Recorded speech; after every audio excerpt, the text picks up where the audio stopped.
Tiens, c'est ça en fait, la douleur elle est là, c'est là. Les moteurs, ça m'en fout. J'ai pris conscience qu'il y avait quelque chose de bizarroïde chez moi. Et à 11 ou 12 ans, en jouant avec des amis, tous avaient raconté quelque chose. Moi, j'étais prostré dans une zone qui s'appelle l'autisme. You're not being, you're acting. I'm trying to. You are an actor. No, I'm a writer. I'm like Voltaire. You're not there. You're fucking hiding. Be your fucking self. Just be. Yeah, boy, baby! It's not so much about the bulls, it's about the people. I'm too scared to run with the bulls. I'm too scared. On trouve bien cette idée, quoi, l'idée que l'autiste est un anthropologue autant l'endroit où il est né.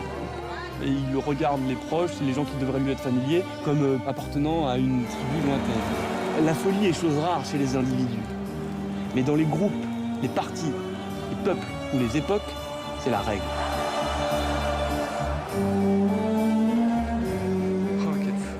Donc moi je voulais aussi exprimer la chance, le bonheur, l'honneur que nous avons de recevoir Aurélien Deschamps, donc le personnage principal du film qui sera projeté tout de suite. Donc Quelle folie, film de Diego Governatori.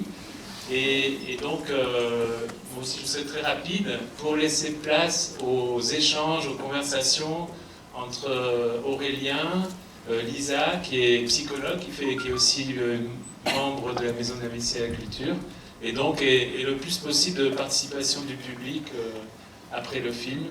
Voilà, donc je vous souhaite une bonne projection.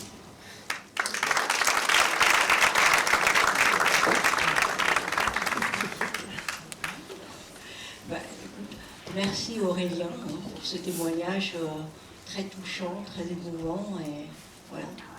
Donc pour en revenir un petit peu dans un premier temps, pour parler de ce documentaire, donc, je crois que c'est un tournage qui a été suffisamment long, qui était entre quelle année, 2013 jusqu'à 2015, c'est ça?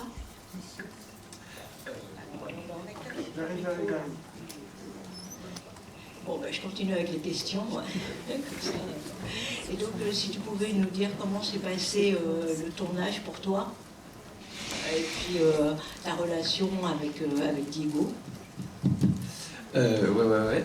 Donc, effectivement, le tournage, c'était en 2015 principalement. C'était 2 semaines de tournage en juillet 2015. On avait aussi fait une première session en 2013, mais c'était vraiment juste une sorte de brouillon, de tour de chauffe. Et Diego, lui, après, est revenu chaque année pour faire des images, sans moi donc, mais des images qui lui ont servi pour construire le film. Et voilà, ça c'est pour les... Qu'est-ce que tu me disais sinon? C'était sur le... Sinon, comment tu as vécu ce tournage? Voilà, et l'origine de ce projet, il me semble que c'est Diego aussi qui est... Oui, voilà, plusieurs petites choses. C'est vraiment Diego, le réalisateur du film, c'est lui qui a conçu le projet en amont, c'est lui qui a mis en place le tournage, c'est lui qui a donc qui a pris toutes les décisions d'importance dans la fabrication de tout ça, et surtout c'est lui qui a supervisé et dirigé toute la post-production du film. C'est-à-dire qu'il a vraiment passé en fait 2 ans en montage, en salle de montage pour faire le montage. Voilà, en gros, un long métrage, normalement, c'est plutôt 3-4 mois de montage. Là, il a passé vraiment 2 ans avec une monteuse qui venait une semaine par-ci, une semaine par-là pour le seconder. Et donc voilà, le processus c'est vraiment étalé sur assez longtemps. Mais c'est vrai que moi, je suis extérieur à bien des choses. Enfin, il y a ma parole là-dedans, il y a notre lien, parce que Diego et moi, on est amis depuis presque 20 ans maintenant. Et c'est vrai que le projet, pour tout vous dire, a mis son temps à mûrir et à trouver sa forme aboutie. C'est-à-dire qu'à la base, c'était une fiction. Parce que pour vous dire aussi, moi et Diego, on vient du monde de la fiction, du cinéma de fiction. Et on a chacun fait 2 courts-métrages, chacun de notre côté. Et là, comme moi j'ai une formation de comédien, donc en fait ce film devait être l'histoire d'un personnage enfermé dans sa parole. Et on faisait des essais, des expérimentations, de l'improvisation. Il filmait, et alors je parlais à tort et à travers de tas de choses, etc. Et dans la recherche, je parlais. Et puis je me mettais à parler de certaines choses, notamment de tas de questions cliniques, parce que voilà. Et en fait, au bout d'un moment, il a eu un déclic. Il s'est dit, mais non, la fiction nous aliène, on n'est pas dedans. Et là, en fait, je crois que je vais filmer juste ce que tu dis, comme ça, en documentaire. Et ça a été un espèce de déclic pour lui, et d'un seul coup, tout s'est ouvert, tout est devenu beaucoup plus... un peu évident pour lui, voilà. Ça, c'est vraiment son expérience. Donc, la jeunesse du projet, c'est ça, et à partir de là, voilà, moi, comment je suis rentré dans le projet, moi, je fais toute confiance à mon ami, on est vraiment très proches, je trouve qu'il a beaucoup de talent, et il se trouve que tout du long du projet, j'étais en très grande résistance, et je crois que c'est sensible dans le film, en fait. Je trouve ça débile, insupportable, je trouve que ça n'a pas de sens, je sais pas ce qu'on fait. Enfin, moi j'étais vraiment dans un truc et je ne l'ai pas ménagé. Donc c'est vrai que je trouve qu'il a vraiment grand mérite d'avoir porté ce projet à son terme, parce que j'étais sans filtre. Et comme vous avez un peu vous l'avez vu hein, dans le film, je suis assez cash quoi, avec lui, on sent ça. Et voilà. Donc moi je suis très extérieur en fait au projet, enfin à un endroit quoi. Donc, Et qu'est-ce que tu penses du résultat alors? Est-ce que tu es voilà, satisfait, puisqu'à un moment tu dis mais bon, qu'est-ce que ça va donner cet objet voilà. Et qu'est-ce que je pourrais en rendre compte mais moi je trouve que c'est j'ai vu que 3 fois le film parce que c'est assez inconfortable de regarder ce truc là pour moi. Enfin, je pense que vous pouvez imaginer, c'est... J'ai beau avoir une formation de comédien, je suis habitué à me voir dans une prestation de comédien, mais là c'est pas une prestation de comédien, je suis vraiment... il m'a capté justement dans les coulisses, dans l'entre-deux, et donc là c'est différent, quoi. C'est un peu plus malaisant, donc... mais globalement, moi voilà, j'apprécie pas de le voir, mais je reconnais que c'est un... Enfin, je trouve que c'est un très bel objet, parce que Diego a vraiment un soin vraiment de cinéaste, et puis au-delà de ça, même... mais il y a un cœur là-dedans, quoi. Il est dans une attention très humaine, très sensible. Et je trouve que le film est un étrange résultat, effectivement, vraiment détonnant, au sens où ma pensée profonde par rapport à ce résultat, c'est que je suis étonné de voir que des gens dont vous êtes peut-être, je sais pas, parce que ça fait donc 1 an que le film tourne, il y a des tas de gens qui voient des tas de choses dans ce film. Et alors, je sais pas si vous y aurez vu quelque chose, mais moi je suis halluciné qu'en 1h25, c'est très court, 1h25, on passe tellement de temps à parler, par exemple, d'une soirée, on parle dans 5 heures, je sais pas quoi, puis à la fin de la soirée, on se rend compte qu'on ne s'est toujours pas rencontrés et qu'on se connaît pas. Et là, en 1h25, il y a des gens, ils viennent me voir après, ils ont compris des tas de choses, je suis étonné de la finesse, par exemple, de questions, de philosophie du langage, ou des gens qui ne connaissaient pas ces questions-là, qui me disent « Ah ouais, ça, machin, ça ». Et puis, ou alors des questions me concernant. Il y a des gens qui ont compris des choses subtiles sur moi, et donc c'est ça qui est étonnant dans ce film pour moi. C'est comment est-ce qu'un si petit format en fait arrive à restituer un univers ou des questions, un univers quoi, un horizon aussi filmant. Et ça c'est bien évidemment l'art de Diego, parce que ça aurait été très facile de faire un film absolument imbitable avec moi qui parle à l'écran. Je pense que ça aurait été très facile. Sauf que là, c'est Diego qui était aux commandes et il a fait quelque chose qui est voilà, une pièce d'orfèvrerie, voilà, de la dentelle. Parce que justement, dans le documentaire, tu dis que tu as des problèmes pour passer à l'écrit, d'écrire, pour faire un texte théorique. Est-ce que ne penses-tu pas que l'image, voilà, le film, est un bon moyen pour toi de faire passer des choses? Ouais, c'est sûr que c'est ça aussi que ça m'a enseigné, c'est que j'en reviens à la dimension orale du discours, c'est-à-dire vraiment à la parole. Parce que c'est là que pour moi il se passe quelque chose, il y a quelque chose qui est vraiment là, quoi. Et c'est vrai que voilà, écrire, il y a un piège, c'est compliqué, c'est-à-dire que la question c'est vraiment à qui on s'adresse, quoi. Si on est seul face à la page blanche, il y a un peu personne, quoi. Donc certains d'entre nous ont la faculté de se représenter un absent et de lui parler alors qu'il n'est pas là, ou de lui écrire quelque chose. Puis d'autres, comme moi par exemple, sont complètement perdus. Alors que là, j'ai l'impression de... voilà, je m'adresse quand même, et ça fonctionne, ça s'enclenche, quoi. Mais voilà, ouais. Donc, mais je travaille quand même à l'écrit, justement, en capturant la parole, en l'enregistrant, bien sûr, et en transformant. Mais c'est compliqué, les passages, effectivement, d'un média à un autre, parce que chaque média, en fait, structure profondément ce qu'on appréhende en bout de chaîne comme le contenu. en fait, le contenu, c'est une illusion d'optique. Ça résulte vraiment intégralement du dispositif formel qui relève du média dans lequel on s'engage. Je ne sais pas si vous comprenez. Mais si on écrit, si on filme, si on parle, en fait, les contenus auxquels on arrive, c'est vraiment juste des processus de mise en forme. On est juste dans des... Enfin voilà, hein, c'est piégeux de faire du transmédia comme ça, mais j'essaye. Et ce film, maintenant tu l'accompagnes. Est-ce qu'il y a eu des effets sur toi? Parce que bon, dans ce documentaire, on voit tes difficultés quand même, hein, tes problématiques. Est-ce que ça t'a permis un peu d'avancer? Enfin voilà. Ouais, comme je disais un peu à l'instant, ça me fait réenvisager mon travail différemment, quoi.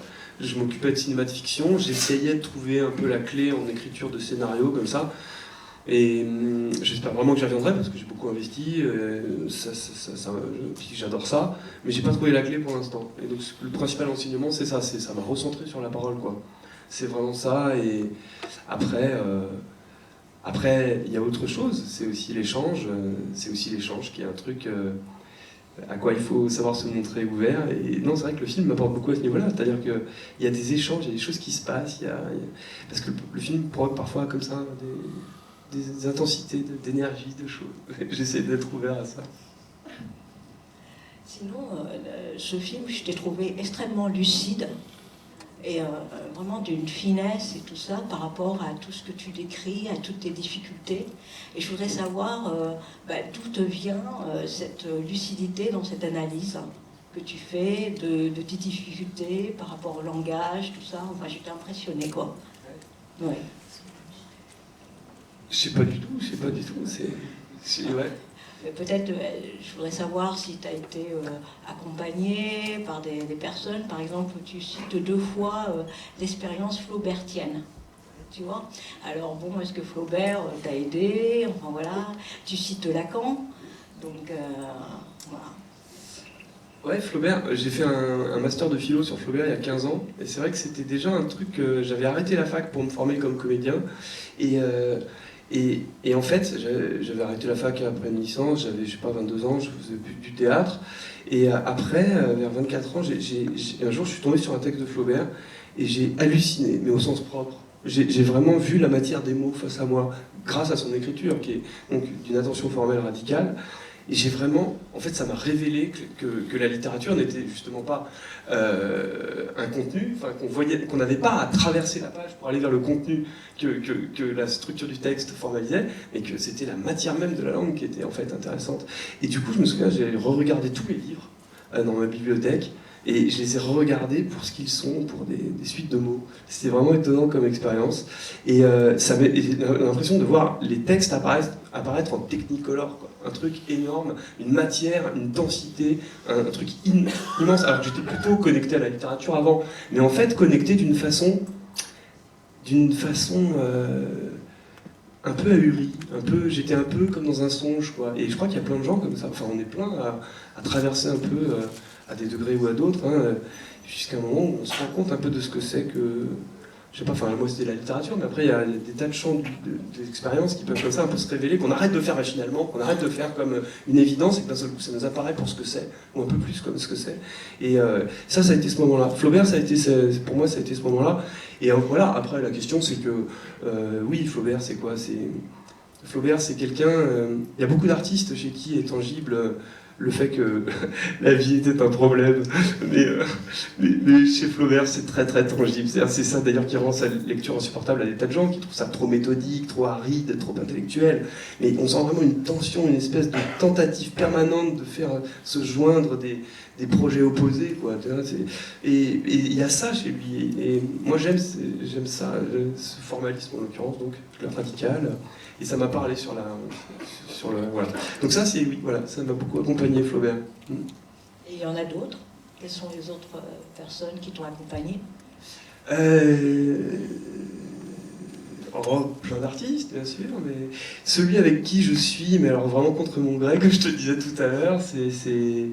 Non, je suis pas sûr, c'est pas la même chose. non, mais... Non, oui, bien sûr, j'ai plein de... Non, mais Lacan aussi, c'est une lecture qui qui structure quelque chose, qui est très fort, voilà, parce que Lacan psychanalyste n'est pas que, au sens où il y a vraiment une profondeur dans son texte, ou une envergure, parce que c'est le Lacan métaphysicien, c'est le Lacan épistémologue, voilà, il y a quelque chose qui est que je trouve très fort. Et puis, enfin voilà, sinon plein d'influences, bien sûr. Sinon, voilà, comment tu as pu dépasser, alors dans ce documentaire, tu parles de l'expérience que tu as eue, enfin à 11-12 ans, où tu t'es aperçu que tu avais un fonctionnement différent. Voilà, est-ce que tu peux nous en parler un peu plus ? Ouais, alors c'est marrant parce que effectivement, je l'ai dit pour cette histoire-là, mais je crois que c'est tout un petit tissu comme ça de petites intuitions que moi j'ai pu avoir, mais qu'on est peut-être tous à avoir eu sur des singularités qu'on aurait. Hein, voilà, on se dit tiens, ouais, je suis comme ça moi. Tiens, c'est que le film met en avant cette séquence-là, alors que quelque part, moi j'ai été bien le premier étonné de voir qu'il avait monté ça dans le film, parce que on a dit quand même plein de trucs, j'ai dit plein de trucs, j'étais halluciné de voir qu'il avait mis ce moment-là, quoi. Et je persiste je suis très content que ça puisse parler ou qu'on puisse recevoir quelque chose à travers cette séquence-là. Mais moi, je la trouve... je sais pas très bien ce qu'on peut y trouver. Donc, mais en tout cas, ce qui est sûr, ça réfère à un moment où, effectivement, ça a été l'un de ces moments où j'ai pris conscience que j'avais quand même un fonctionnement bigrement différent des petits autour de moi. Mais c'est marrant parce que ça pose vraiment la question de ce que c'est que notre histoire à chacun de nous. Je veux dire, on se retourne sur notre passé, qui est quelque chose forcément, nécessairement pour chacun de nous, totalement foisonnant, une espèce de foule de choses. À partir de quoi précisément on peut fabriquer rétrospectivement à peu près n'importe quoi. C'est-à-dire que si on est en mode successful, super à fond, en train de conquérir le monde, on peut se retourner et puis on se dit, bah bien sûr, tout ça c'est le roman, la genèse, les origines du mythe et tout, et on fabrique ce qu'on veut avec ça. Puis à l'inverse, si on se prend la tête comme moi, qu'on est dans une recherche complètement torturée et tout, bah évidemment, on va se retourner et puis on va dire, ah mais ça, c'est à cause de ça. Enfin, je crois vachement à ça, c'est-à-dire que je crois vraiment que mon passé regorgerait de telles choses que je pourrais formaliser différemment, parce que j'étais un petit tyran, j'étais un enfant capricieux, j'étais un enfant, je sais pas, j'étais assez brillant, mais j'étais vraiment quoi. Il y a cet aspect-là qui parle des problèmes, de tout un versant qui était un peu à se faire des nœuds dans la tête déjà très tôt, mais il y avait déjà aussi toute une espèce de profil de mal alpha que j'aurais peut-être dû être, je sais pas. Enfin, je croyais vraiment que j'allais être un mal alpha parce que mon père en était un, donc je croyais vraiment que j'allais pouvoir devenir un vrai mal alpha avec un royaume, avec un harem, je sais pas, je croyais que ça allait être ça la vie. En fait, ça n'a pas été ça, quoi, et ça m'a un peu pris de court. Et puis, sinon, tu nous parles aussi de tes souffrances, de tes difficultés, et je voudrais savoir comment tu fais avec, comment tu as pu dépasser. Par exemple, tu décris très bien un moment le truc de la douleur. La douleur, et tu as compris qu'elle n'allait pas t'anéantir, t'envahir, mais que tu pouvais la localiser, que tu allais la dépasser, qu'elle allait évoluer. Voilà. Comment t'es venue cette prise de conscience ? Moi, j'ai l'impression que c'est quand même par rapport à... J'ai fait une psychanalyse pendant longtemps, mais c'est plus par rapport à la méditation ou à ce genre de choses. Enfin, vraiment la méditation qui m'a permis d'avoir une capacité à me distancier. Et c'est... Après, je pense que les modes de thérapie, enfin, les différentes thérapies qui existent, évidemment, sont avant toute chose à combiner, hein, selon nos parcours à chacun de nous. Hein. Mais c'est vrai que pour moi, ça a été, après avoir été très dans quelque chose de cérébral ou axé sur la parole, il y a eu ce rapport à la méditation qui permet voilà, de couper court à ces espèces de mouvements de submersion comme ça, de la sensation, de l'émotion, mais c'est venu tardivement. Oui, petit à petit, ouais, tardivement. Et de même, c'est elle qui te permet de dépasser ces moments de violence que tu exprimes dans ce documentaire. Oui, alors c'est marrant, ce moment de violence, ça m'interroge vachement sur... parce que, ouais, pour vous dire aussi, sur ce moment de violence quand même hyper hallucinant, parce que j'ai découvert donc le film en 2018, après 2 ans de montage, j'en avais rien vu, mais en fait, ce moment de coup de gueule que je pousse là, en fait, c'est pas pendant le tournage, ça se passe à Paris, vous l'avez peut-être repéré, hein, je sais pas, de près du Louvre. Et en fait, le truc, c'est que on était en 2013. Là. Au printemps 2013, on était sortis dans les rues de Paris juste pour faire un essai de config caméra du temps où le film était une fiction avec voilà. Et on testait avant tout la config avec la crosse, la caméra, le micro. On testait ça et bien sûr, il y avait de la parole, etc., etc. Et puis au bout d'un moment, je sais pas pourquoi j'en suis venu à pousser un coup de gueule comme ça. Et lui, il a filmé ça. Et en fait, 5 ans plus tard, j'ai redécouvert les images dans le montage final. J'ai halluciné. Je me suis dit, il est allé chercher les images du test caméra qu'on a fait en avril 2013, quoi. Et voilà, donc j'ai vraiment évidemment halluciné. Je me suis dit, mais voilà, donc ce moment-là, moi, là où il me pose question, c'est que il est intense parce que bon, je suis un peu intense, voilà, mais c'est marrant parce qu'en fait, c'est quand même quelque chose, c'est des affects qu'on a un peu tous en nous, en fait, non? Bon, moi ils sont moi ils sont peut-être un peu exprimés de façon intense, je sais pas quoi, mais j'ai envie de dire, ça fait partie du lot commun de la vie affective des gens, mais quand même pour te répondre, non, je crois que je me suis distancié, j'ai su m'apaiser de certaines choses, mais après, je suis quelqu'un qui monte très, très haut dans les tours, mais qui redescend tout de suite aussi. J'ai aucune constance, aucune inertie dans l'affect. Mais ça se voit d'ailleurs. Je pousse un coup de gueule, mais tout de suite je redescends. Et voilà. Mais en tout cas, voilà, je suis étonné Enfin, ce moment, il est, encore une fois, et en fait, il est très ordinaire. Il est mis en avant par l'art et par la façon que Diego a eu de l'insérer dans son œuvre globale. Mais au final, je le trouve assez ordinaire. Oui, finalement, c'est le montage de Diego qui fait, de même que la musique qu'il a mis, qui fait comme une sorte de thriller et, par rapport à ce film voilà. Ouais. Il a une attention au son qui est assez folle, ouais, je trouve. Il a une attention... Diego, il arrive à l'étape du montage son, parce que pour les gens qui ne connaissent pas le cinéma, il y a évidemment l'étape du montage image, où on assemble tous les sons toutes les images qui vont constituer le film, mais il y a une autre étape qu'on connaît moins, qui est le montage son, où pareil, on ramène des tas de sons pour faire exister le son du film, quoi. Tous les bruits, puis toute la parole évidemment, et puis après, etc., la musique, etc. Et Diego arrive à l'étape du montage son, avec déjà tout son canevas qui est fait, quoi. Il a déjà fait sur sa timeline d'images, il a déjà greffé tous ses sons, et le monteur son, Emmanuel, disait, c'est hallucinant, t'as l'impression d'avoir un psychotique qui te ramène un canevas de trucs complètement rabibochés, qui ressemble à rien. Les réals travaillent pas comme ça, et Diego a une attention extrêmement particulière, et moi quand j'ai découvert le film, j'ai été assez étonné effectivement par l'univers sonore qui est assez exceptionnel, parce qu'il arrive à nous faire entendre des musiques qui sont quand même extrêmement exigeantes, et il arrive en fait à nous plonger au cœur de la j'ai envie de dire, de la rationalité, de la logique, de la nécessité que ces formes comment dire, mince, qu'on ne pénètre pas facilement d'habitude, il arrive à nous faire rentrer dedans, quoi. Oui, parce qu'il nous tient en haleine, tu vois. Et puis on attend, voilà, le suspense de ta parole, de ce que tu vas dire, et puis de ce que tu vas nous faire découvrir, voilà, entendre. Ouais, non, encore une fois, c'est vraiment lui le maître d'orchestre. Il y a un truc qui s'est bien trouvé, parce que c'est vrai qu'après, moi, parler, ça m'intéresse, j'aime ça, il y a un truc qui se passe pour moi là-dedans, et lui, mais en même temps, c'est lui qui l'a vu, quoi. Parce que j'avais déjà des projets autour de la parole, mais j'avais pas compris à quel point il fallait que je me recentre sur ce que vraiment la parole est en elle-même. Et c'est lui qui l'a vu. Diego, il a dit, mais je vais faire un film, là, il y a un film à faire. Et voilà, donc, mais c'est super que ce soit... parce que plein de gens parlent de ça, du côté captivant du truc, alors que c'est vrai que c'est un peu fou, quoi. C'est un mec qui parle de trucs tellement barrés.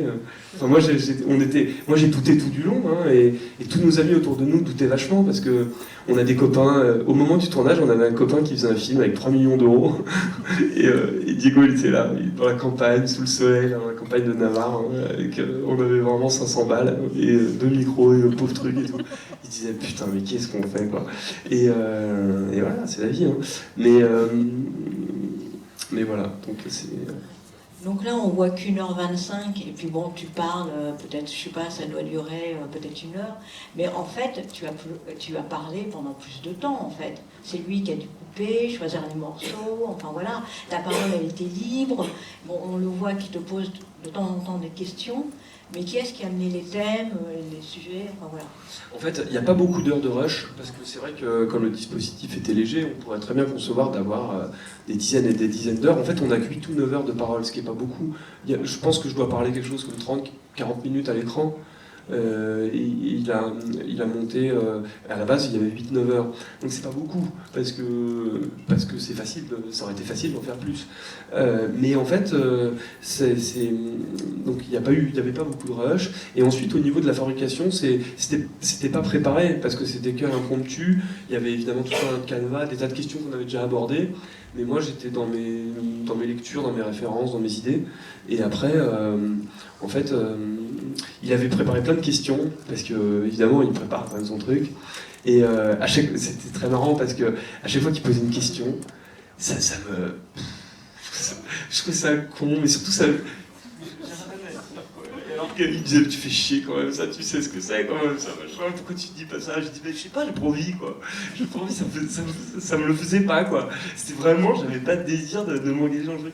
Et donc, par contre, la parole, elle bondissait comme ça, elle surgissait un peu n'importe comment, en parlant d'autres choses. Et en fait, on s'est rendu compte que le système des questions, ça marchait pas. On rigolait même parce que.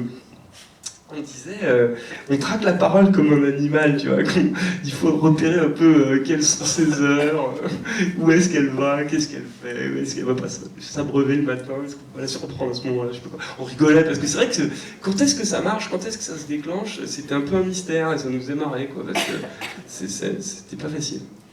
Oui, parce qu'on le voit, parce qu'il te pose une question sur la frontière, sur le mur, et tu réponds à côté, enfin bon, sur le réel, enfin bon.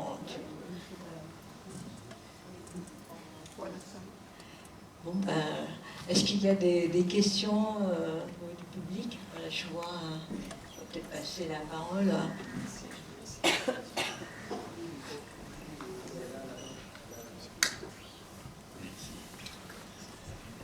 J'ai trouvé votre film très beau, mais j'ai des questions, beaucoup de questions, je voudrais seulement en poser une. Je suis étonné que dans la discussion, là, vous n'en ayez pas du tout parlé, c'est-à-dire le rôle de contrepoint que fait la corrida dans votre film. Est-ce que vous l'avez tourné, c'est des scènes de corrida que vous avez tournées ou bien que vous avez prises dans d'autres films ailleurs? Non. Alors, pour vous répondre très simplement, alors déjà, vous voyez, votre film, c'est effectivement pas moi, c'est Diego qui pourrait vraiment, véritablement répondre en son nom à vous devez le savoir aussi, quand même. Mais, tout à fait, bien sûr, je le sais, donc je vous réponds, mais je vous dis effectivement que c'était vraiment son idée à lui de venir incarner, c'est sa décision autoriale, hein, c'est ça, il s'est dit que, voilà, Pamplune, la feria, la corrida, l'image du taureau viendrait imager quelque chose de ce qu'il jouait dans la parole, dans cette parole qui me traverse. Donc c'est lui qui a fait ce choix-là. Les images sont toutes des images que lui a tournées, hein. Et c'est vrai que... Alors vous dites corrida, mais il n'y a pas tout à fait d'image de corrida, c'est les avant, hein. C'est les moments de les taureaux dans les rues, où c'est la vachette dans l'arène avec les 500 personnes. C'est pas tout à fait la corrida avec la mise à mort, c'est quand même un peu la différence. Et puis voilà, c'est son image, c'est le choix de Diego d'avoir... Son but, c'était de ne pas restituer ma parole de façon simplement cérébrale, discursive. Il voulait un film qui soit pris dans la matière et justement que, quelque part, de sa façon à lui, avec les outils du cinéma, que le cinéma propose en propre, avec le média vraiment spécifique du cinéma, il voulait incarner cette parole, quoi, pour que moi je parle de façon discursive avec des mots, mais que le cinéma exprime la même chose, ou le rende tangible plus radicalement par le cinéma. Et c'est pour ça qu'il en est passé par tout cet univers qui lui a semblé parlant. Plus que parlant même, hein, c'est vraiment au sens concret du terme, comme si vous aviez une corrida dans la tête, sans arrêt. Oui, effectivement. On est quelques-uns hein, à avoir des corridas dans la tête. Puis, là, je rebondis là sur cette question pour dire aussi que cette rencontre avec cet écrivain dans la corrida, elle est vraiment étonnante. Surtout qu'il dit, tu te protèges, tu te caches, voilà.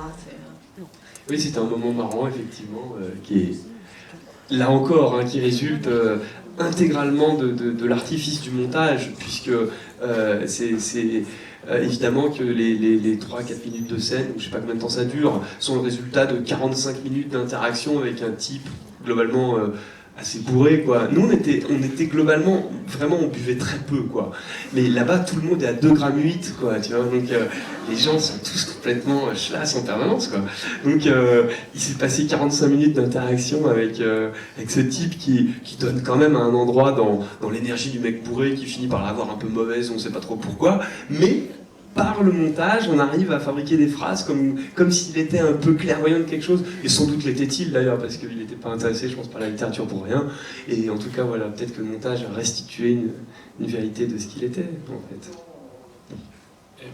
Donc sur cette scène aussi, je voulais poser la question en tant que comédien, est-ce que c'est possible d'être le personnage d'un film où on est si sincère, et on a l'impression qu'effectivement, ce n'est pas un jeu, c'est la vérité.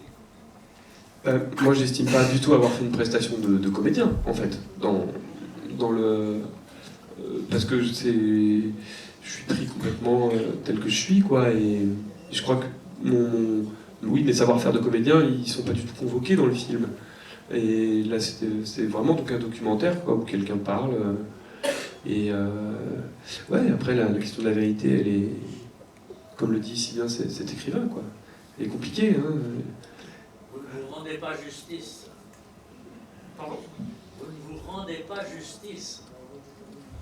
En quel sens ? Dans le sens de dire, de dénier votre qualité de comédien. Alors que vous le faites sans arrêt. Vous vivez une comédie. Oui, je suis totalement aliéné à moi-même, ça c'est complètement drôle. Non, mais je vous remercie, j'ai envie d'entendre ça comme un compliment, mais...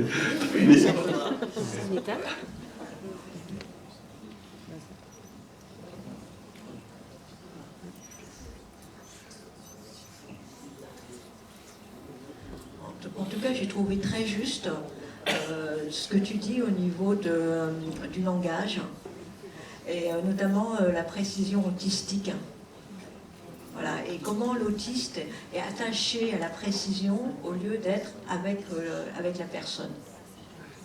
Oui, mais effectivement, ça c'est...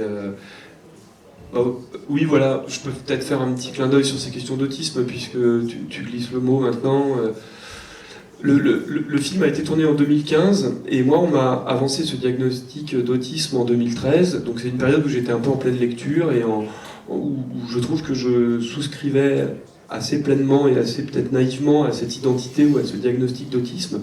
Et en fait, j'ai continué un peu les lectures après 2015, et maintenant je dirais les choses très très différemment. Et moi, j'ai plus trop recours à ce concept d'autisme pour penser, en tout cas, ma vie, ou plus globalement des questions, parce que voilà, moi je suis pas thérapeute, je suis pas en travail quotidien avec des patients, des gens, des personnes avec autisme, donc j'ai un point de vue intellectuel, spéculatif, ou dans une perspective artistique, donc mon approche est différente. Mais en tout cas, c'est sûr que moi maintenant je réfléchirai plus du tout ces questions-là en termes d'autisme. Je pense la question du symbolique de façon plus globale, c'est-à-dire que le langage, c'est une lutte,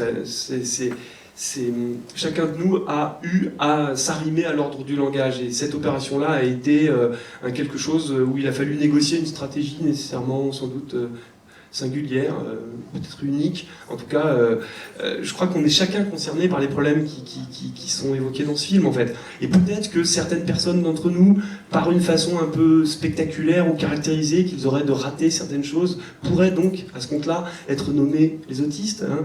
Peut-être, effectivement. Mais en fait, les points de parenté sont plus forts, je trouve, entre nous tous, que les particularités que ce groupe-là aurait, hein, et que donc les autistes d'un côté. Non, en fait, quelque part, et si ce film, je crois, il y a plein de gens qui disent ça me parle, mais alors, je suis autiste alors ou pas? Mais je crois pas que c'est ça. L'idée, c'est que les problèmes qui sont évoqués là-dedans, on a tous quelque part à régler quelque chose avec eux, quoi.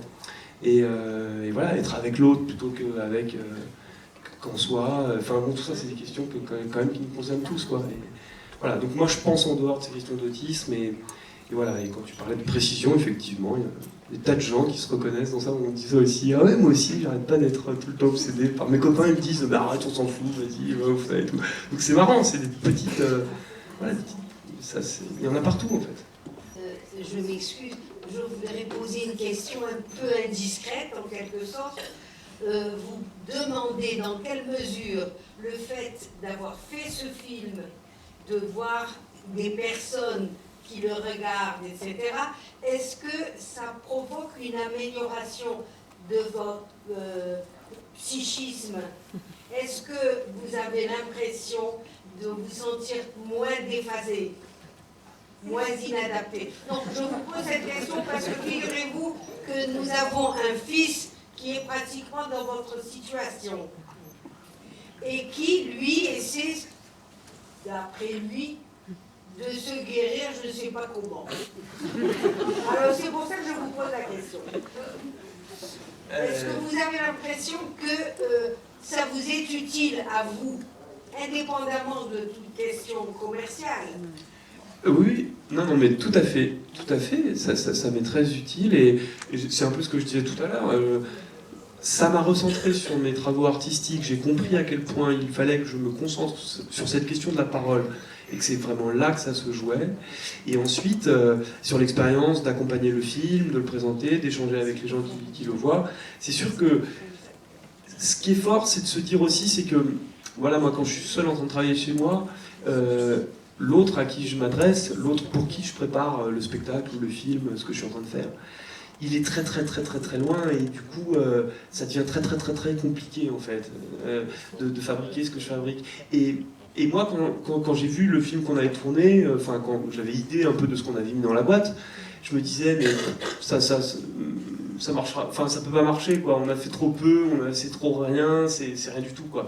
Et d'ailleurs c'est marrant, à la fin du film, à la fin de l'été 2015, Diego, alors qu'il avait toutes les images avec lesquelles il ferait le film, moi je lui ai dit, à la fin d'été, je lui ai dit bon écoute, il faut qu'on refasse des trucs parce que je crois qu'on n'a quand même pas fait grand chose. Et après je me suis repris, j'ai dit non, c'est pas qu'on n'a pas fait grand chose, je pense que le travail n'a pas encore commencé. Je lui ai dit ça, et c'est marrant parce qu'en fait il avait déjà tout ce qui ferait le film quoi. Et donc ça c'est vraiment c'est ça l'enseignement quoi, c'est que moi ça me permet de comprendre que, en fait, même si c'est très compliqué de faire un film comme ça, en fait, c'est beaucoup plus simple que ce qu'on peut avoir l'impression, enfin, que l'impression qu'on peut avoir quand on est seul chez soi et qu'on ne sait plus à qui on s'adresse et qu'on sait pas où on va. Et c'est ça, en fait, c'est pas beaucoup, quoi. C'est marrant parce que je l'ai déjà dit en présence de Diego, c'est un jour, il en parlait, il me disait, ah, c'est quand même chier, je me suis quand même fait donner du mal. Et j'ai dit, bah non, c'est quand même très peu. Toujours, toutes les productions que nous, les êtres humains, nous faisons, sont toujours très peu par rapport à nos fantasmes, à nos projets, à nos potentiels, à nos constructions, à nos horizons. Et en fait, il suffit d'un tout petit peu pour faire une vie, quoi. C'est ça que ça m'a rappelé.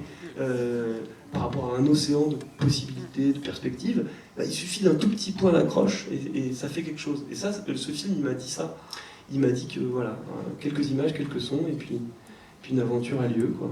Et voilà.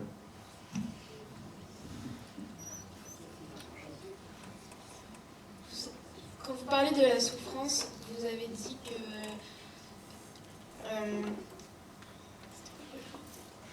quand vous parlez de la souffrance dans le film engendrée par l'autisme, et du coup, est-ce qu'on peut dire là-dessus que les autistes souffrent de leur souffrance?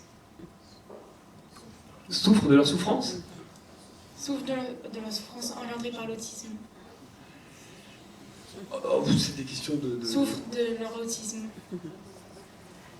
Sans doute, mais c'est des questions de définition et de langage. Ça, parce que qu'est-ce que tu sous-entends par là? Peut-être, je sais pas. Souffrent de leur autisme à cause de la société. Ah, déjà, c'est une autre question, ça, effectivement. Par rapport à la société, tu veux dire? Oui. Alors, je suis un peu embarrassé, je sais pas, c'est encore assez large comme question, mais peut-être que je comprends, peut-être je devine, peut-être... est-ce que la souffrance qu'un autiste peut ressentir vient de son autisme en lui-même, ou est-ce que c'est simplement d'être pris dans un système social qui fonctionne différemment? C'est un peu ça ton idée, non? Quand je prenais l'exemple de l'urne, que l'autiste disait bah non, en fait, ça sert à rien, alors que c'est symbolique pour les autres et que lui il va dire que ça n'a aucun sens. Alors, j'ai pas entendu. L'exemple de quoi tu as dit au début? De l'urne. Ah oui, d'accord, ça y est, je vois. Oui. Non, mais c'est sûr qu'il y a des problématiques qu'on retrouve dans l'autisme, mais qui sont d'ailleurs pas spécifiques à l'autisme, parce que l'autiste n'est pas le seul parmi nous à être déphasé par rapport à certaines pratiques, à certains us ou coutumes, quoi.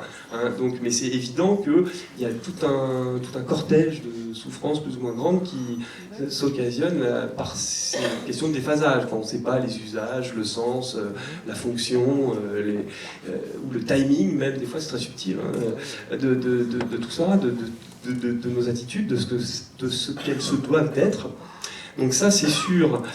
Moi ma position elle est un petit peu différente, c'est-à-dire que je ne pense pas que les souffrances dans lesquelles sont les autistes relèvent simplement du fait que ce soit un fonctionnement minoritaire qui soit comme écrasé, oppressé par un fonctionnement de la majorité qui serait autre, et qui donc, simplement parce que ce sera celui de la majorité, voilà. C'est pas seulement ça. Moi je pense que justement, dans l'autisme, ou dans nombre d'autres dysfonctionnements, justement, dans d'autres problèmes dans le rapport au symbolique, parce qu'il n'y a pas que l'autisme comme modalité d'accident majeur, hein, dans la structuration de la personne.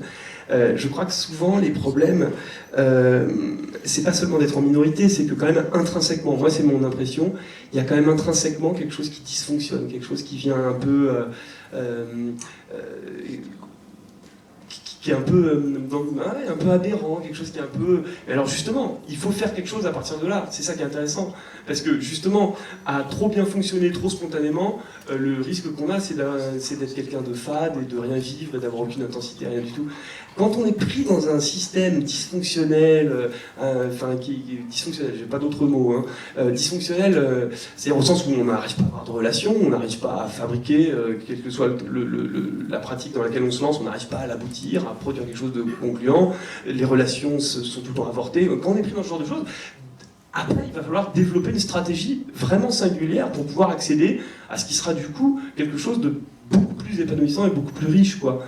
Donc, je réponds de façon un peu compliquée à ta question, mais voilà, ce dont on souffre quand on est en situation de marginalité, d'autisme entre autres, c'est pas seulement d'être en minorité, c'est qu'on est quand même généralement inscrit, enfin pas toutes les situations de minorité, hein, plus des questions d'autisme ou de psychopathologie, mais on est quand même globalement inscrit dans des processus qui sont un peu dysfonctionnels.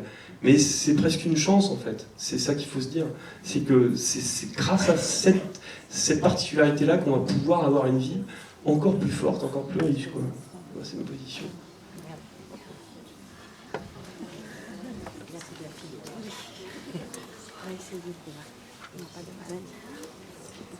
Alors, merci d'avoir posé la question sur la souffrance. Ce que je trouve que le film survole un petit peu, qui me semble être, pour avoir vécu 6 ans avec un autiste Asperger, c'est cette souffrance par rapport à la notion d'altérité, de l'autre, de l'empathie et de l'intimité.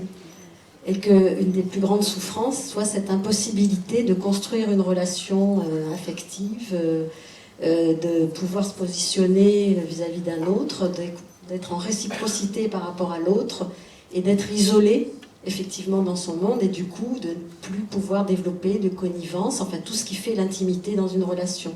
Je voulais savoir pourquoi, dans le film, on ne parle pas du tout de ça, ce qui est, à mon sens, un des principaux problèmes qui fait tant souffrir et le conjoint et l'autiste Asperger.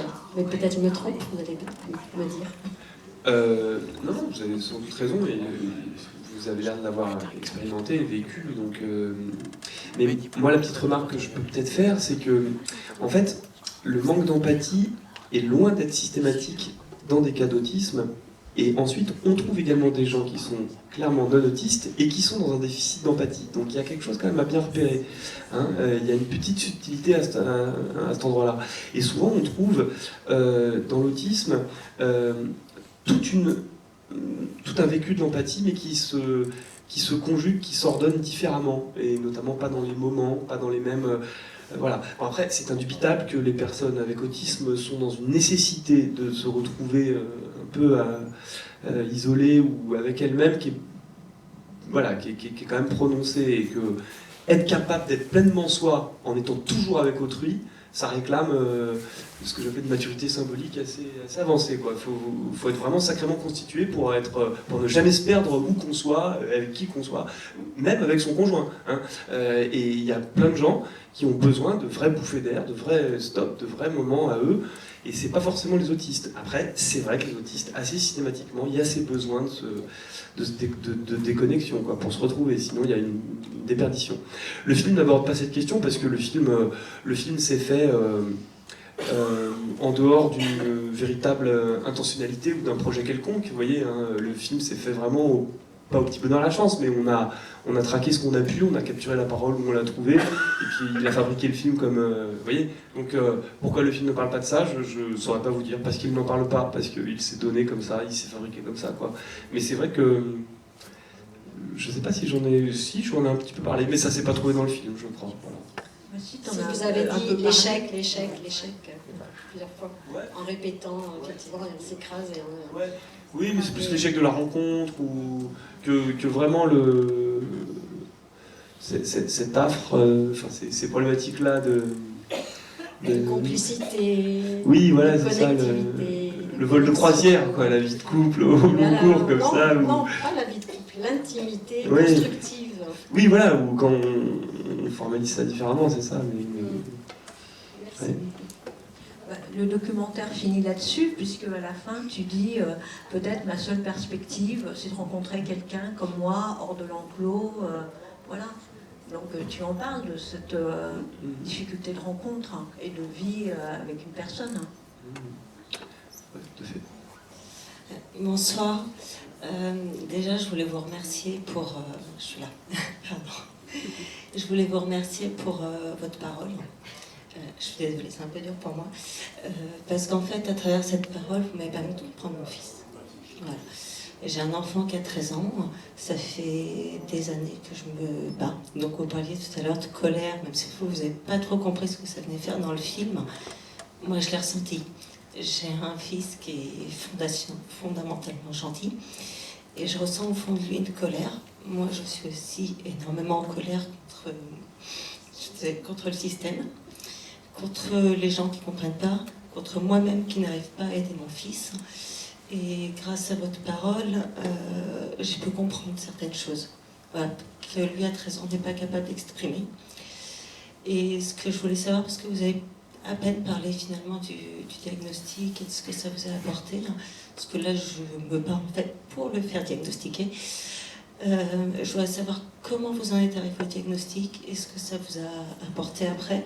Parce que j'ai pas l'impression que finalement après vous ayez forcément engagé une prise en charge. Enfin, en même temps vous étiez déjà adulte, vous n'avez peut-être pas ressenti le besoin. Mais voilà, je voudrais savoir, ça fait tellement longtemps que je me bats, que voilà, j'aurais besoin de savoir comment vous y êtes arrivé et ce que ça vous a apporté.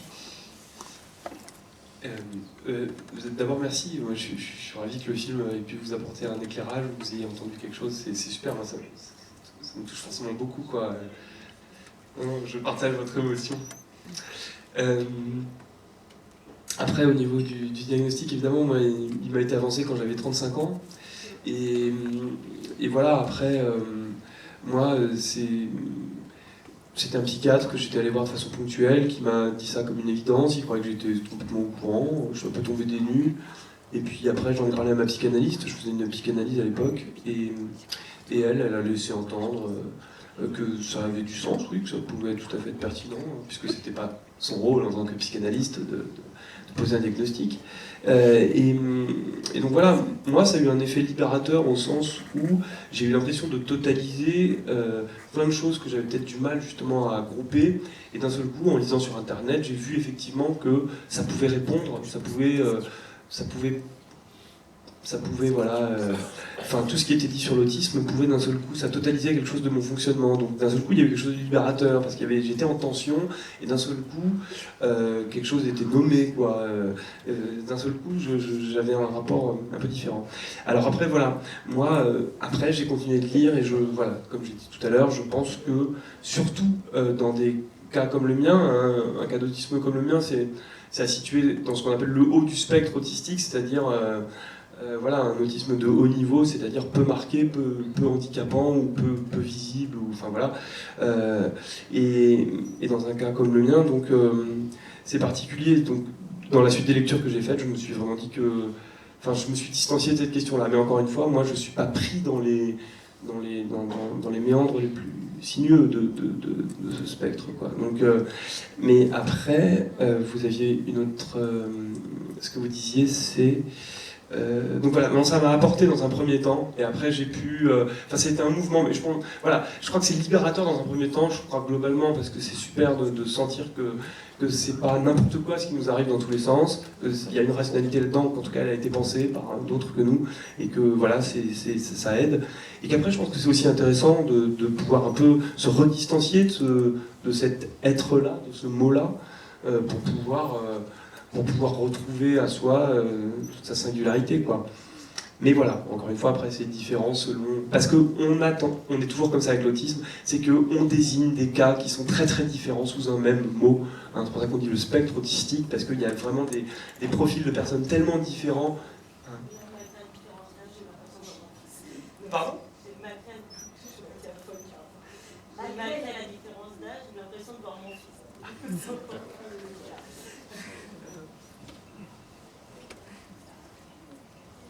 Moi, je voulais juste savoir si justement le fait d'avoir, à travers une parole, à travers vos recherches littéraires, eh bien, est-ce que ça vous a rassuré dans votre vie et accepté en fait cette différence, cet atypisme en fait face aux autres qui fonctionnent autrement? Vous avez compris? Vous avez entendu? Un petit peu, j'ai un peu en fait pas très... Vous passez le micro.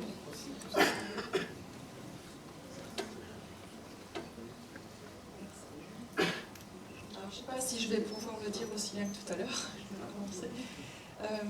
Voilà, je voulais savoir si, à travers le fait qu'on vous ait diagnostiqué, si on peut dire ça comme ça, ou alors que vous ayez fait des recherches envers l'autisme, eh bien, je voulais savoir si ça vous a permis de mieux vous accepter dans cet atypisme, en fait, face aux gens qui fonctionnent différemment que vous. Oui, c'est marrant parce que c'est... En fait, je crois que je tire sur le mot s'accepter. J'ai l'impression que ça n'a jamais été un problème pour moi. C'est pour ça que j'ai du mal à envisager le truc. Mais non, c'est les autres qui ont du mal à m'accepter globalement. C'est ça le problème. Moi, je me trouve très bien comme je suis, mais alors des fois, je comprends, les autres sont là, ils posent des problèmes. Alors peut-être, c'est... excusez-moi, j'ai pas assez parfait ce que je voulais dire, mais accepter votre souffrance, parce que vous parlez de souffrance quand même à un moment donné. Et dans ce film, j'ai trouvé magnifique parce qu'il y avait votre témoignage et il y avait ces images. Je suis très touchée par le son et les images. Et il y avait ce tumulte d'images, de mouvements, d'exacerbation des choses. Et pour moi, c'est très très fort et ça doit être douloureux. J'associe donc ces images et ces sons à ce que vous pouvez ressentir intérieurement et qui pourrait, pour moi, être une douleur. Voilà, je précise davantage. Voilà. Et pour vous alors ? Est-ce que ça crée une douleur? Est-ce que c'est une douleur? Non, le fait de nommer l'autisme, ça a totalisé quelque chose et ça a donc permis, c'est ce miracle du langage, de m'en distancier. Hein, une fois que ça a été nommé, d'un seul coup on se situe mieux par rapport à ça, on est moins immergé dedans. Donc, effectivement, il y a eu cette libération-là. Mais après, non, après c'est la souffrance, c'est quelque chose avec quoi on doit négocier de façon continue, je veux dire. Mais on a l'impression, quand on a vu le film, on est quand même... il y a une tension, comme on a dit. Il y a, enfin, moi, j'étais très touchée justement par les images où on voit ce taureau à un moment donné tourner tout seul et on vous imagine. Enfin, voilà, il y a l'allégorie qui est quand même assez facile. Et quand on vous entend là, on vous sent beaucoup plus apaisé, moins dans la souffrance, alors que dans le film, on sent quand même qu'il y a non seulement une rage, mais une douleur. À un moment donné, vous dites, mais je voudrais, enfin, je sais plus comment, j'aimerais bien être avec des gens comme moi, qui me comprendraient, enfin, moi, c'est ce que j'ai entendu, en tout cas. Et quand on vous entend depuis tout à l'heure, on a l'impression qu'il y a une distance qui s'est... Enfin, il y a quelque chose qui est passé, en fait, vous êtes passé à autre chose. C'est un comédien. Je ne les voyais pas en grand comédien. Surtout qu'on s'est parlé au téléphone. Parce que vous avez même dit que c'était un handicap dans le film. Vous avez parlé d'handicap. Et une autre chose que je voudrais juste souligner, tout à l'heure, madame vous a posé une question, une ou deux questions, et en disant... oui, alors Flaubert vous a aidé, et puis vous avez été aidé par d'autres personnes ou d'autres choses. Et on s'attendait à ce que vous disiez, ben, j'ai fait une analyse, et en fait, on a vu que ça venait pas du tout à votre esprit, ça, en fait. Non, mais c'est orienté vers ces questions de... Non, c'était juste un témoignage, il n'y a pas trop de réponse à... Ouais. Mais par rapport à ce que vous disiez juste avant... en fait, là, ce que je suis sur scène, c'est très marrant parce que c'est vous qui me permettez d'être ça, en fait. Et je t'en parlais, tu vois, hier, j'ai eu une expérience dans un autre contexte où le groupe de gens avec qui j'étais ne me faisait pas, ne me permettait pas d'avoir cette place depuis laquelle je vous parle aujourd'hui. Et c'est vraiment grâce, dans la situation que nous sommes en train de vivre, à toute l'énergie en fait que vous me donnez, ou la place que vous m'autorisez de prendre, et enfin qui fait suite au film en fait. Et c'est pour ça que tout dépend des situations, c'est compliqué. Et encore hier, j'étais dans une autre situation où je m'en suis tiré très différemment parce que les gens ne me faisaient pas du tout exister de cette façon-là. Donc en fait, c'est quand même compliqué, quoi. Donc c'est compliqué. Hein. Je voulais...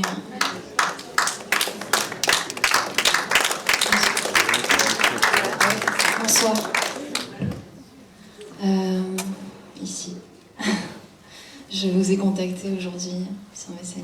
Je vous ai fait un coucou. Je suis venue. Je voulais m'excuser auprès de Jean-Luc aussi pour le message que je lui ai envoyé au sujet de l'autisme. C'est que des mots aujourd'hui comme diagnostic. On ne comprend pas du tout ce spectre. J'ai été diagnostiquée à 35 ans aussi. J'ai 39 ans. Et j'ai beaucoup de choses à dire. Le problème, c'est par quoi commencer. Pour répondre, est-ce que ça fait du bien? La première fois qu'un psy m'a diagnostiqué, c'était donc à 35. Il a fallu 2 ans d'attente pour avoir le diagnostic, si vous voulez le savoir. Et j'ai changé aussi, moi, au niveau de mon entourage, parce que je me suis un peu apaisée. Mais au niveau du spectre, l'envahissement sonore, moi, dans le film, j'ai pleuré plusieurs fois et j'étais en crise. J'ai mis les boules caisses, c'était terrible. Les lumières sont fortes.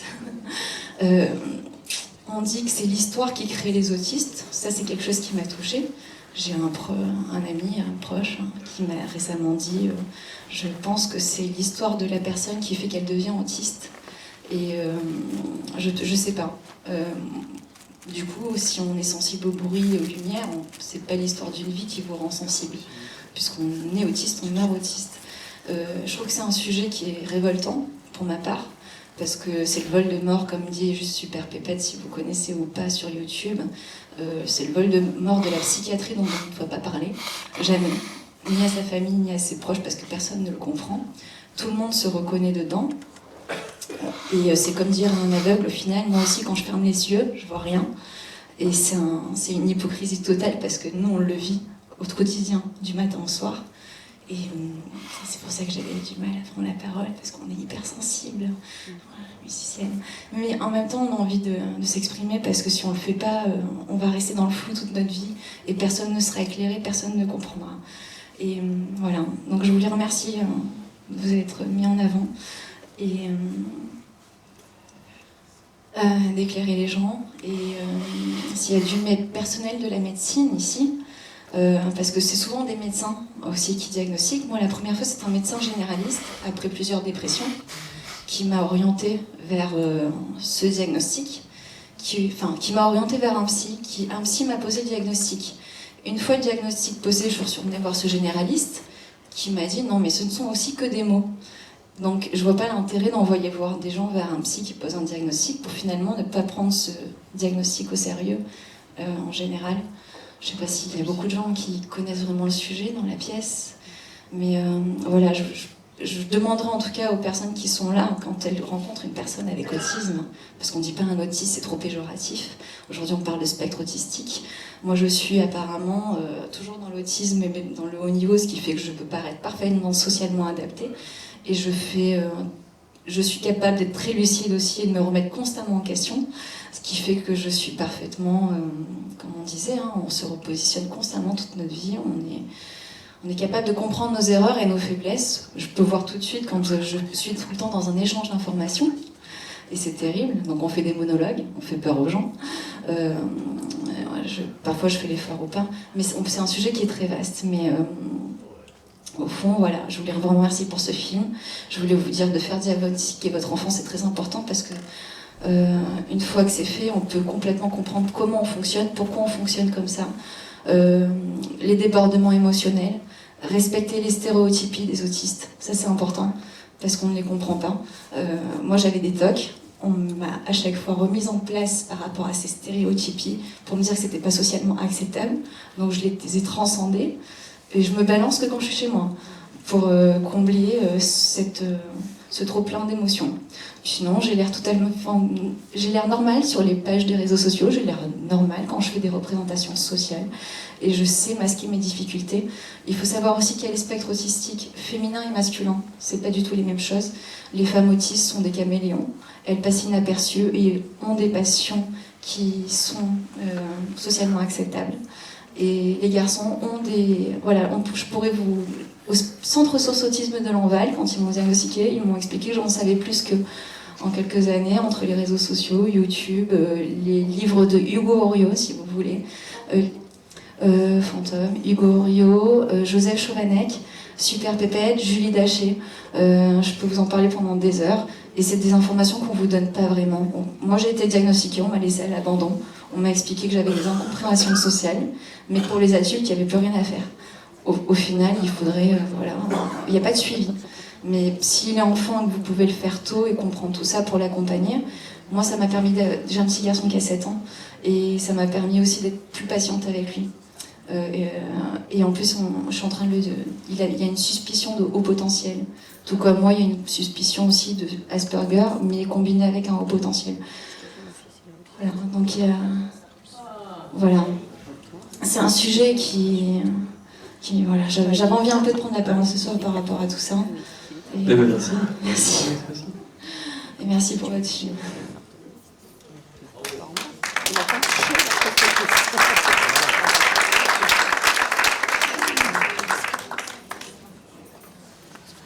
Bonsoir.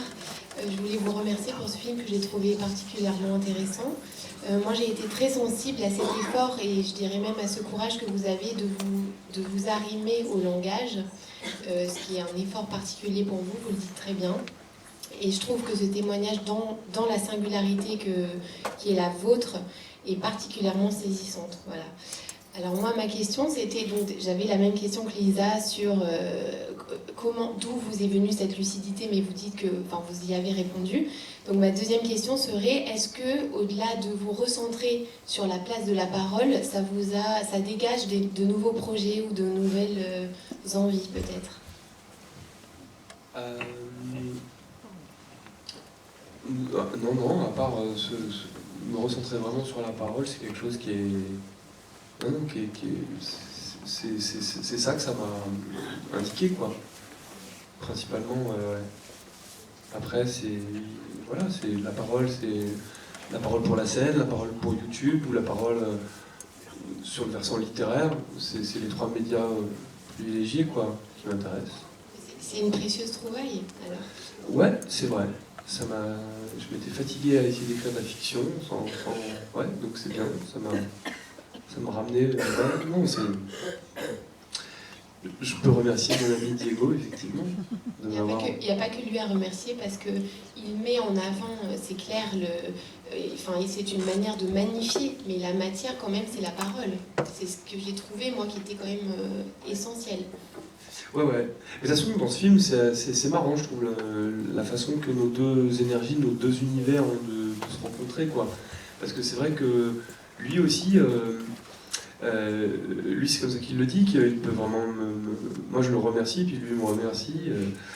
On est des super copains, c'est super projet, on se congratule. Non, mais parce que c'est vrai qu'il tournait à vide, il lui manquait quelque chose, il savait pas en fait de quoi nourrir son cinéma. Et moi, je trouve qu'il a vraiment un talent de cinéaste, quoi. Et voilà. Et moi, je trouvais pas de cadre, quoi. Donc c'est vrai qu'il y a eu une rencontre assez heureuse. Ouais.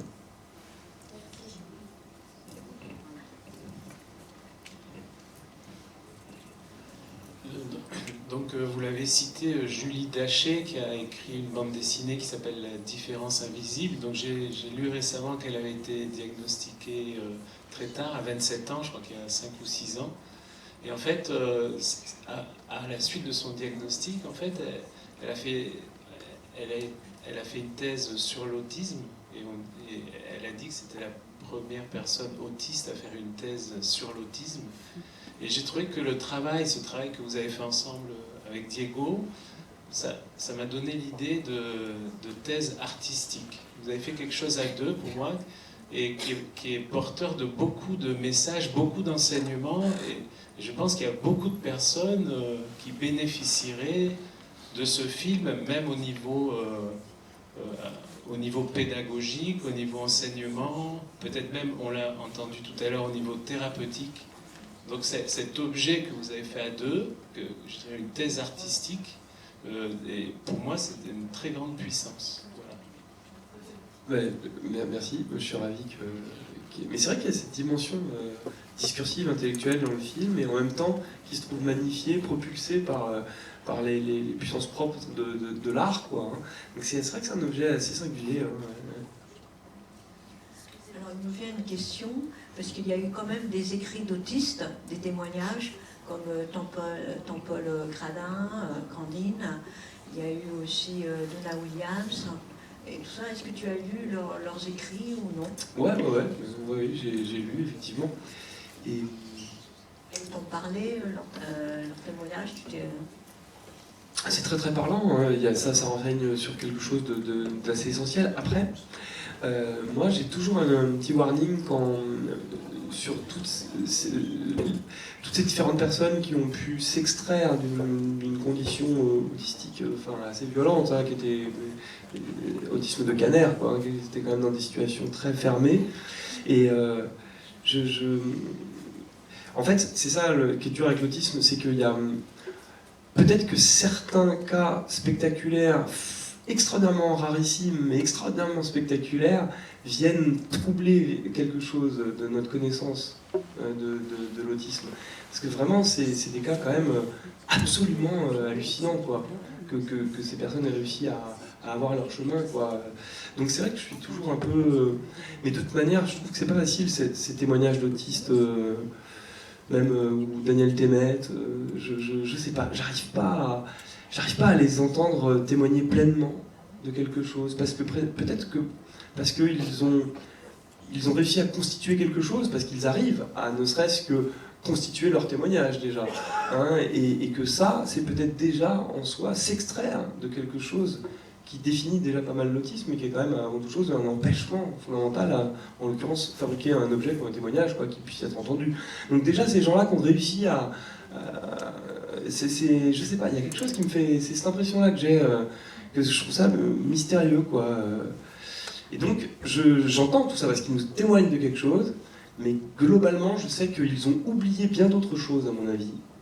J'arrive pas à penser autrement.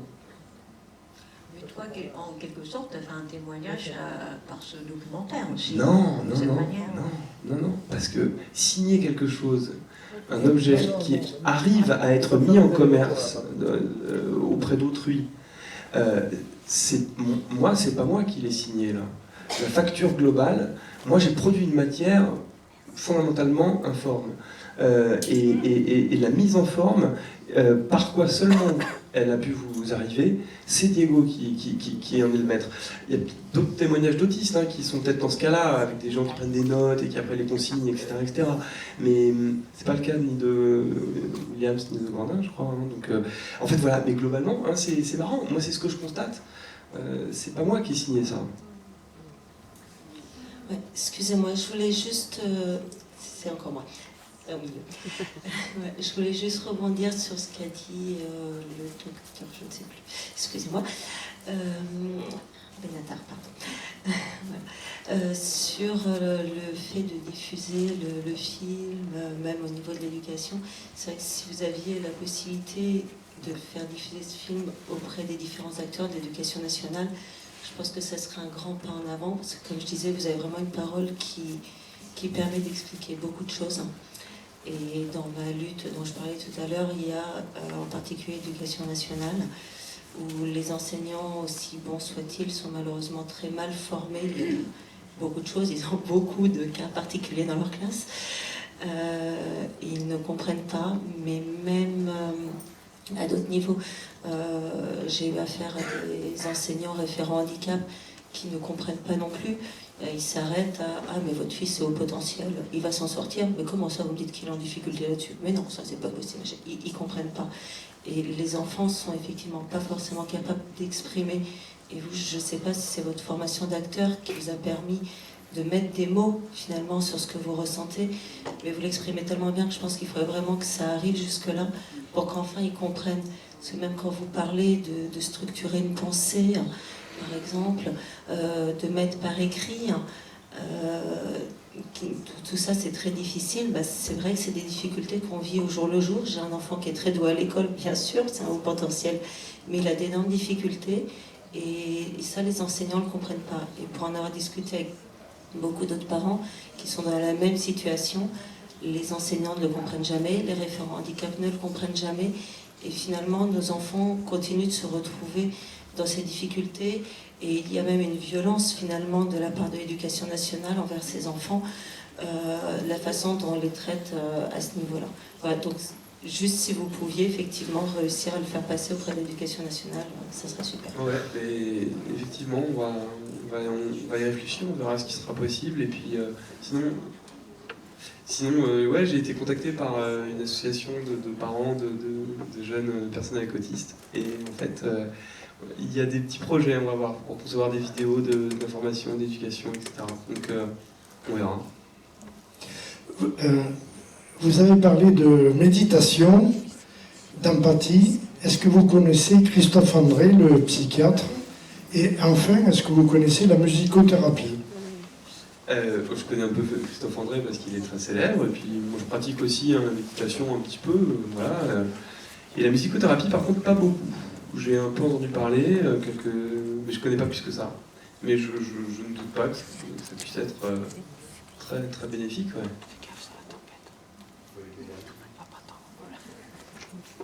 Vous n'avez pas subi le rejet des autres. Vous ne l'avez pas subi.